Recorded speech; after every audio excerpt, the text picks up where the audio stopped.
All right, Antonio Brown is here.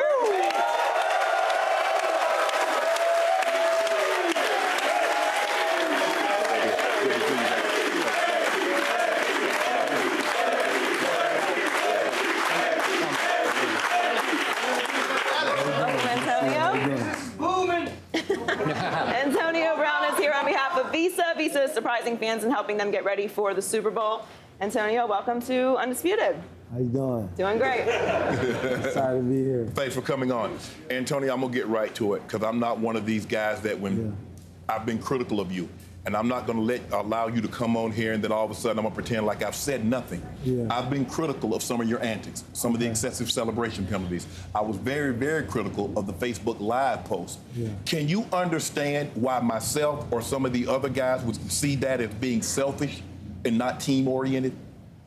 I can in some ways, but I feel like for the most part, my time in the NFL and my time of people getting to know me and experiencing me, you know, I'm a guy who came from Central Michigan, direct guy, you know, always does the right things.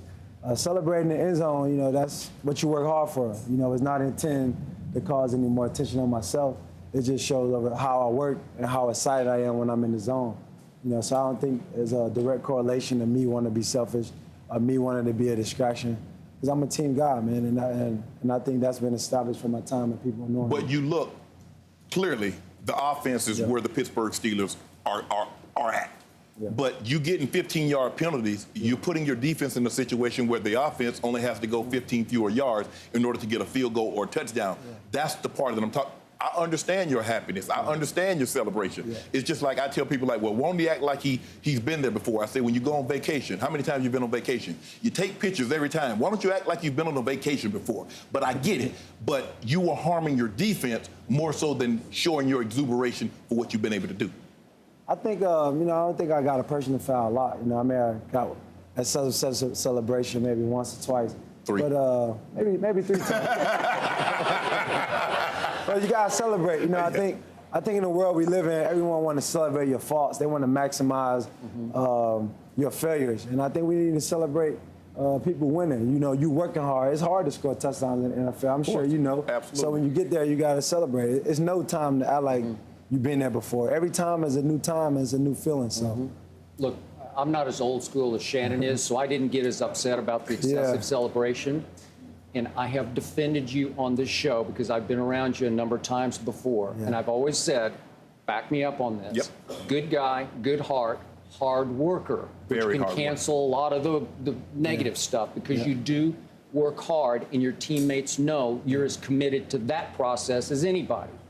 But it was shocking to us that you did the Facebook Live only because it looked disrespectful to a coach that we love. Like, if I could play for an NFL coach, I'd choose your coach. And that's the way it came across. Do you have any regrets at all about it? Absolutely, I have regrets. You know, it's not something I want to do, embarrass my organization, embarrass myself, and put my brothers on display, and put my organization at fault. You know, it's something I live with, and it's a mistake, you know. And what was your thought process on it? Did you think twice about it? Were you a little afraid to do it? Did you think, gee, this might not fly, or you? I didn't think it was going to get as much stir as it got, you know. But when I ended it, I kind of reflected upon. I'm caught in the moment, emotionally excited. But when I ended the video, I thought to myself, like, I don't think that could have been good based on the video. Probably heard coach talking in regards while we was playing, so. You know, I feel really bad about it, you know, something I moved on from. And I'm sure we all have made mistakes. I'm sure you probably sitting up here said something that you probably shouldn't have said. But, you know, I learned from it and I move on from it. Was Mike hurt by it when you talked to him? How did he, I think he came out publicly more harshly than he kind of related to me, you know, and I thought he had to. I mean, he's the head coach of our team, and he got to come down on players when they do such things. But he didn't seem to have enough effect. You know, we was faced with a big game, and that was our singularity focus. And then after that, you're going to meet the media, and you went to get your hair cut within the facility, right? You made them wait, and you did put that on Instagram. Was that a statement to the media? Not at all, man. Like, media is a part of my job. You know, I never hate anyone for slandering my name or talking bad about me. This job comes with criticism. You know, you answer criticism with achievement. You know, it's not about what I say or how I get emotional or how I act. You know, I look up to Shannon Sharpe. You know, this is a guy who wear the same number I wear. You know, I wear number 84 because this guy played with Denver, had a lot of 100-yard games. He sure did. His brother played in the NFL, and you know, to see him talk about me on TV in a bad way, you know, I don't take it personal to him. You know, I know this job, men come with criticism, and you answer that with achievement. But by the way, you have guts to come on here and sit there. Yeah. I'm not running from it now.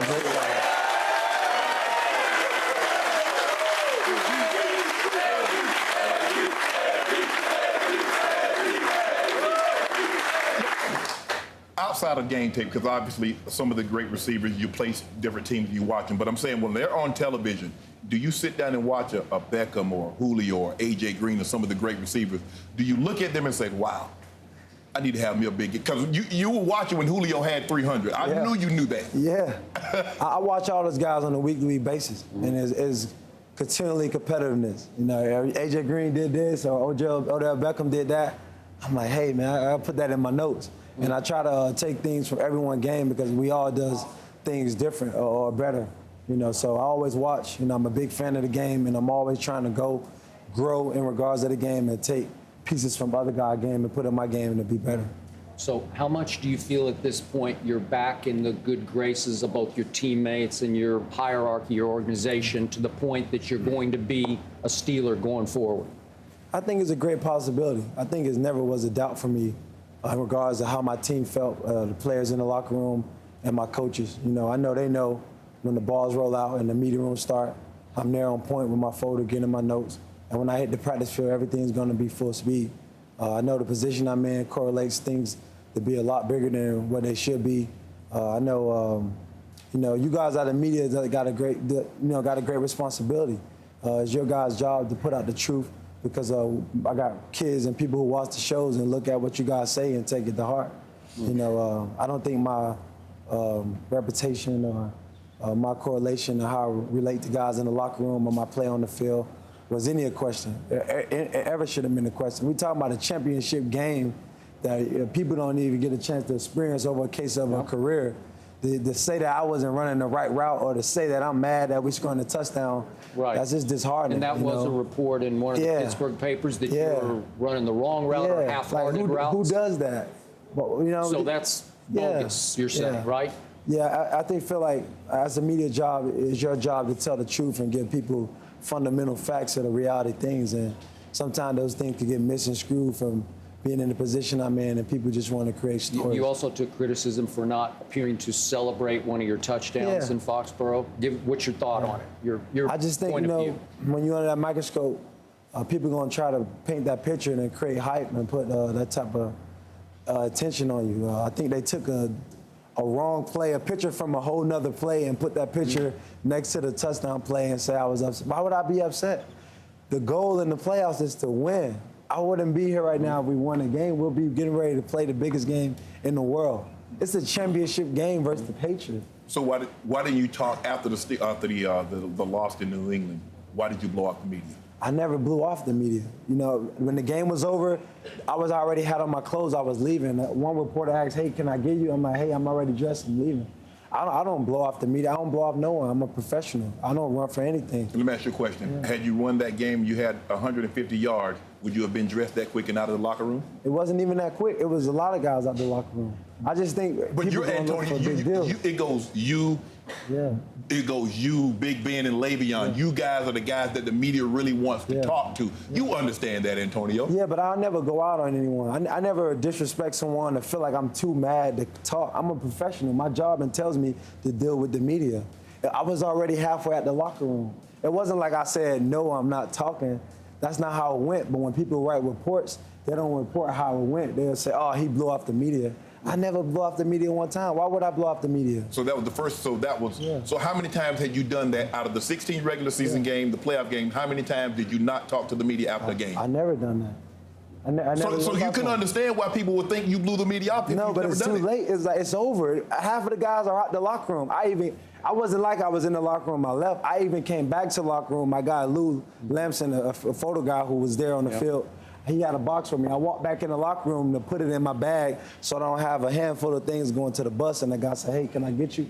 It was already over. It wasn't like I was in the locker room and I just got dressed. Like, I'm not hiding from anyone. I am who I am. I'm never gonna run. I'm highly professional.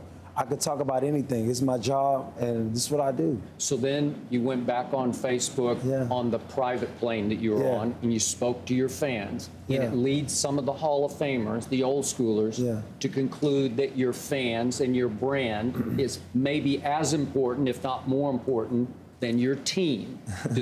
I wouldn't have a brand if I wasn't on the team. Well, that's a fact. I'm a player first.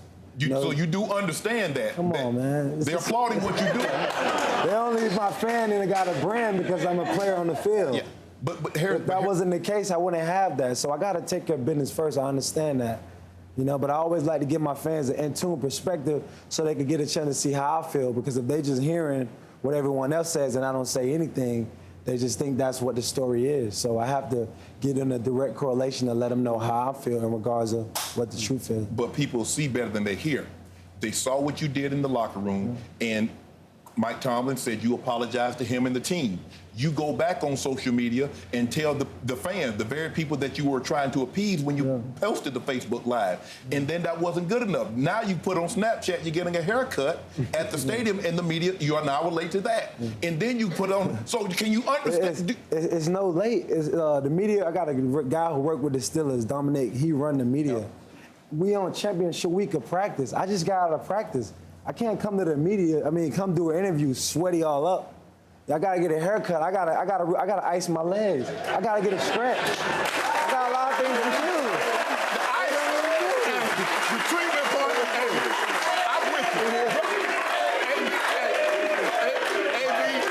I'm with you. The icing, the stretching, I'm with you. But you're gonna have to miss me with the haircut, bro. I've been wearing a helmet. It's cold. I got a face mask over my head. I can't come in the middle looking crazy. People already talking crazy. I'm like, hey, what's going on? Your hair was looking different than what it is now? Oh, yeah, it's fresh now. I was just out of practice. I got a helmet. Go one other direction. Help me here. Enlighten me, if you would, about one of your teammates, Le'Veon, who's got a beef with me that became a rap beef. Le'Veon is highly competitive. He's the best running back in the world. And tell him again. He's the best running back in the world. And you can't skip. It's hard for guys when they know they're the best and they come in and we hear, as players, you hear what people say.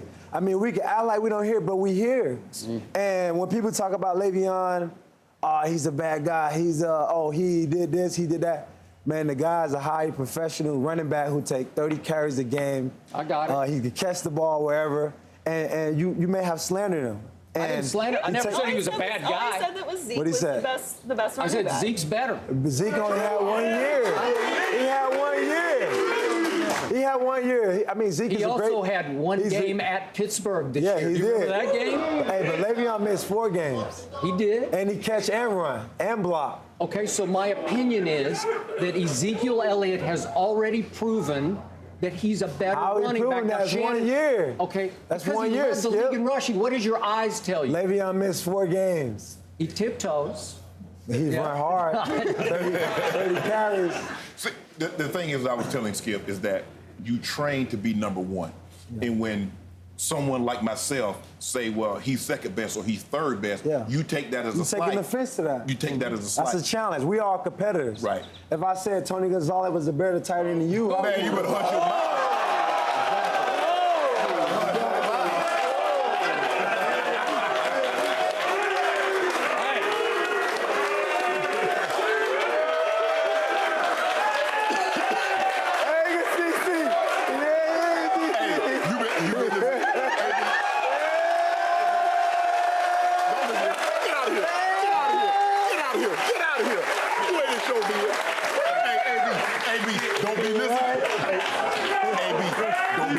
CC all about drama. I got to have my teammates back. Yeah. Tony Gonzalez should not be spoken in the same sentence with Shannon Sharpe. But ask Tony Gonzalez that. But if you ask Tony Gonzalez that, he's a competitor. He would say otherwise. Just like if I said Stephen A. Smith is better than you.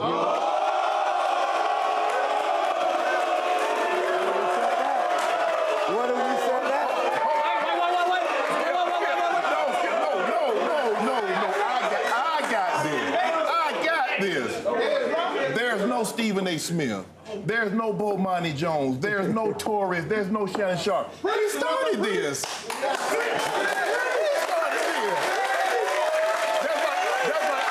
That's like saying these new skateboarders, oh, they're better than Tony Hawk. Without Tony Hawk, there is no skateboard. There is no vert. But it's new riders. You right, paved the way for him. He's the Right. Godfather. Allow me to say,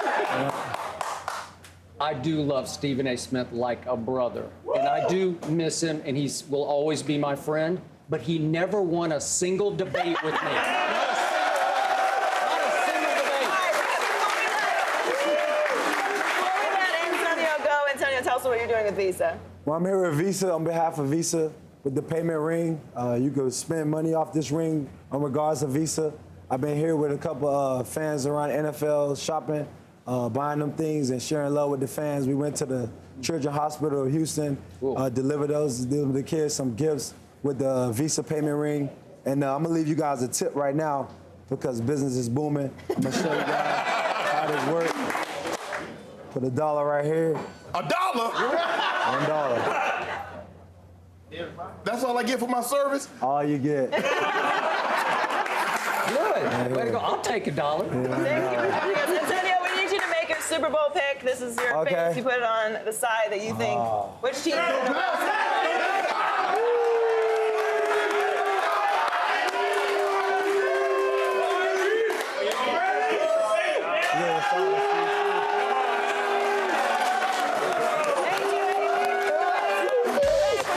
Brought to you by 84 Lumber. Are you 84 material?